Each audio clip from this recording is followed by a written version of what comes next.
Welcome to the Economist in Your Ear podcast. So here's a question to start us off. Federal laws can be incredibly vague, right? Some top defense lawyers even argue that technically almost any American can be seen as a criminal at some point. What happens then when the government's power is used selectively? When that old saying, show me the man and I'll show you the crime, actually starts looking like, well, a governing strategy? That really unsettling question brings us to today's topic. There's this growing concern dominating conversations in Washington about the Department of Justice, the DOJ. The allegation is that it's being transformed essentially into a tool for settling political scores. And the focus seems to be squarely on these high-profile cases against people seen as clear political opponents. We're looking at analysis suggesting these aren't just routine investigations. They seem like targeted indictments following a pretty direct line from, political fights. Yeah, and what's striking is the speed and how specific it is. Usually political investigations drag on, they grind slowly. But here we're seeing action that seems quite targeted. And many are claiming it's an explicit reaction to legal challenges faced by the current administration. They sort of frame it as institutional self-defense, almost. The clearest example, I suppose, is the indictment of Letitia James, the New York Attorney General. She was famously a very vocal opponent of the president for a long time, and now she's facing 2 felony counts. It's about alleged mortgage misrepresentations claiming a property in Virginia was a second home, when apparently she was renting it out, to get a better loan rate. Right. And this is where you really have to parse the legal standard from the political, the optics. The DOJ isn't just saying there were paperwork errors. These are bank fraud laws we're talking about. And for the prosecution to actually win, they face a really high hurdle. They need to prove materiality, basically, that the bank definitely wouldn't have offered that loan on those terms if they knew the real situation. And crucially, they have to prove intent to defraud. Okay, so intent. That means the core of the charge isn't just, oops, I filled out the form wrong. It's, I deliberately lied to defraud the bank for a material benefit.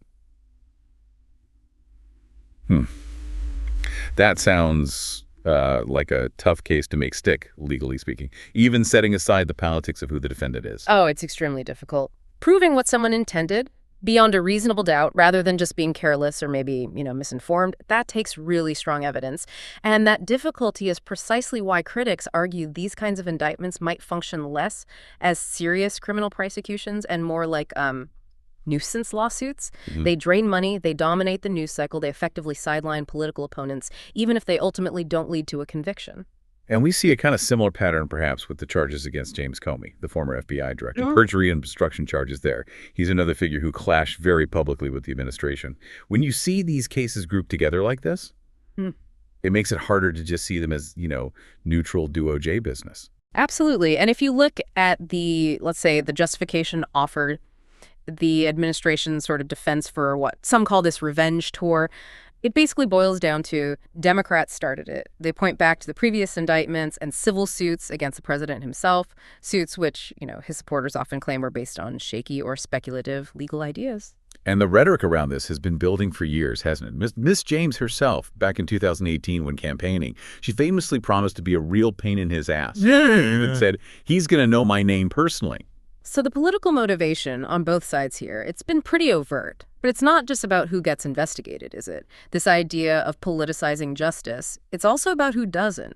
We need to look at the other side of this, the special treatment maybe for political supporters or well-connected people. And that's where you start seeing signs of potentially deeper, more lasting damage to the institution itself.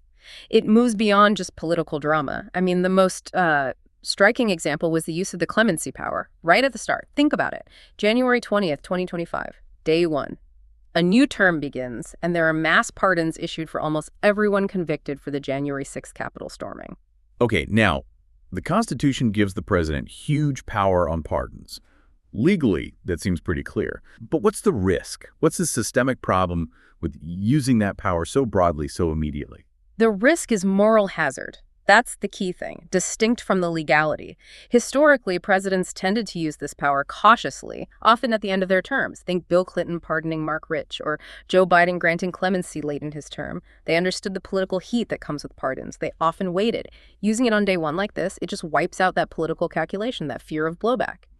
So the moral hazard isn't just that a crime got pardoned. It's the timing, the speed and certainty sending a message to people in the future that certain actions, especially politically motivated ones, might just carry no real consequences. Exactly. It signals, as one commentator put it, an ongoing and expanding market for pardons. Loyalty gets rewarded instantly with immunity.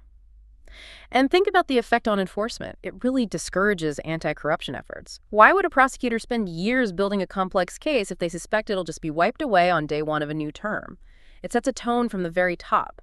Allies will be protected, regardless of convictions. That's a powerful signal.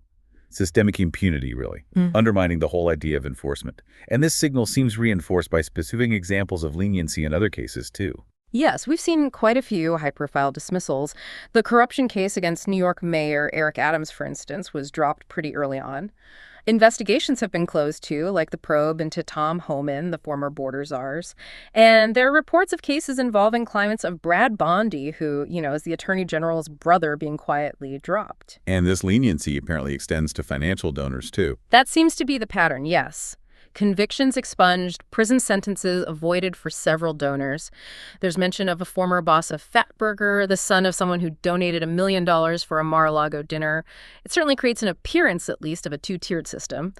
Tough justice for your enemies, but leniency for your friends and allies. But this does raise a really important question, maybe for you listening. Are we focusing too much on the political drama? The James and Comey cases? Are we maybe overstating how weak those cases might be and missing the real lasting damage elsewhere? I mean, grand juries did return those indictments. That's a really good point. Are we watching the smoke, the courtroom fights, the headlines, and missing the fire that's quietly burning down the institutional structures? What guardrails are actually left inside the DOJ? Well, there are still some checks. As you mentioned, grand juries have to indict. Federal judges have to approve dismissals under something called Rule 48A. So that at least makes unusually weak cases or questionable dismissals more visible, potentially more costly politically. These guardrails raise the cost of pure politicization, perhaps, but they don't make it impossible. Right. And this is where it gets, I think, really concerning, because the structural damage, the stuff that happens quietly, is often overlooked while we focus on the noisy individual cases. We're hearing about a significant hollowing out of the core anti-corruption capacity within the DOJ. Yes, and this reduction in capacity is arguably much more consequential in the long run than any single prosecution or pardon. Reports suggest the Public Integrity Section, known as PIS, this is the unit specializing in corruption by officials, high-level appointees. It's been slashed. We're hearing numbers like maybe down from around 30 prosecutors to potentially just 5. 5? That's a massive drop. 5 lawyers trying to cover federal political corruption nationwide. That seems impossible. Yeah. What does that kind of reduction signal? It signals a major, probably lasting shift in priorities. It means the proactive work, the complex, time-consuming investigations into political graft, that likely just stops or slows dramatically. A former prosecutor called this creation of tacit permission. When you got the units that look for this stuff, certain kinds of fraud just won't be uncovered. It's like a permanent reset of what's considered acceptable behavior. The laws might be the same, but the risk of getting caught plummets. And we're seeing something similar with anti-bribery efforts, too. The FCPA, the Foreign Corrupt Practices Act. Its focus has reportedly been tweaked, shifted towards cases that are seen as harming U.S. firms rather than just general anti-corruption. Exactly. And that pivot, according to trade publications, has led to a noticeable lull in FCPA enforcement. By prioritizing, say, American financial interests over the broader goal of clean international markets, it sends a message globally. The message might be that certain types of foreign bribery could be, well, overlooked, as long as they don't directly hurt American companies. Okay, so pulling this all together, for you listening to all this political and legal back and forth, how do you make sense of it? How do we assess this going forward? We probably need to focus on the real signals, not just the political shouting matches. Right. I think we need to look at 2 things: courtroom proof and institutional metrics. The real test for the James and Comey cases will be the evidence, the merits, not just the headlines or the motions. So we should watch for things like early suppression motions succeeding, or maybe Rule 29 acquittals. For anyone unfamiliar, or Rule 29 acquittal is essentially when a judge decides the prosecution just hasn't presented enough evidence to even possibly convict, sometimes before the defense even puts on its case. Yes.